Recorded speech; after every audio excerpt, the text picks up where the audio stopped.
La crise sanitaire a amplifié le message principal de cette résolution, message porté depuis des années par les scientifiques, les organisations non gouvernementales, la jeunesse. Ce message, c'est qu'il y a urgence vitale, civilisationnelle, à changer de cap. La pandémie de Covid-19 nous a mis face à nos responsabilités. Destruction des habitats naturels, élevage intensif, mondialisation débridée et urbanisation frénétique ont participé à la transmission du virus de l'animal à l'humain et à sa propagation.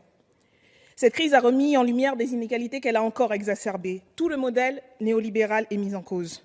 Elle nous a également rappelé quelles devraient être nos priorités. La protection de tous et toutes, les biens communs et services publics, les métiers et salariés qui assurent notre survie au quotidien. Elle a enfin pointé quels étaient les leviers pour répondre à ces besoins. La solidarité, la mobilisation collective et un État stratège capable d'anticiper et planifier.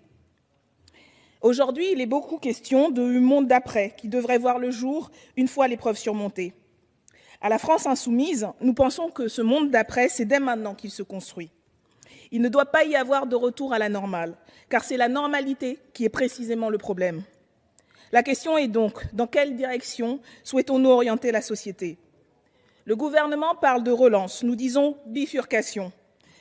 Il veut sauver le monde d'avant, nous proposons de bâtir un autre monde, en commun.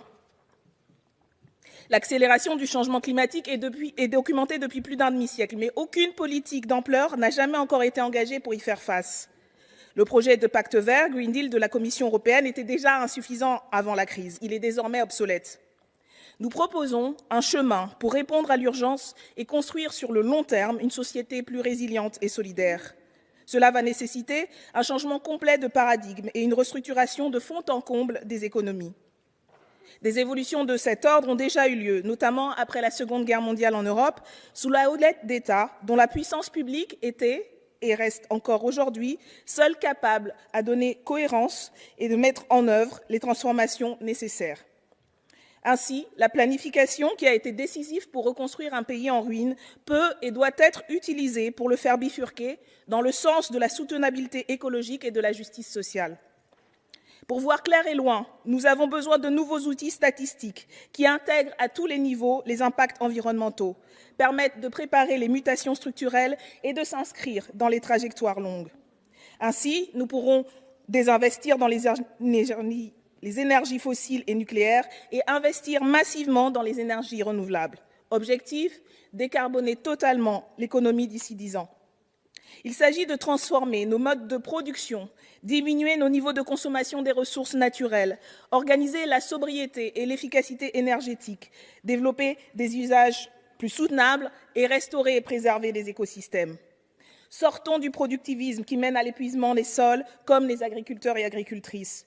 Relocalisons l'industrie et allongeons la durée de vie des objets, mettant un terme à l'ère du tout jetable et de l'obsolescence programmée au profit de l'entretien et de la réparation. Développons et valorisons les métiers du soin et du service public. Tout cela créera des millions d'emplois quand ils ne seront pas déjà garantis par l'État. Ces mutations ne peuvent réussir que si elles sont décidées et activement mises en œuvre par toute la population, que chacun et chacune y contribue selon ses moyens et reçoive selon ses besoins.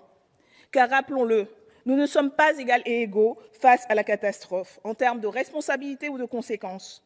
100 entreprises multinationales émettent plus de 70% des gaz à effet de serre au niveau mondial. 0,5% des plus riches produisent 13% des émissions de CO2 liées au mode de vie.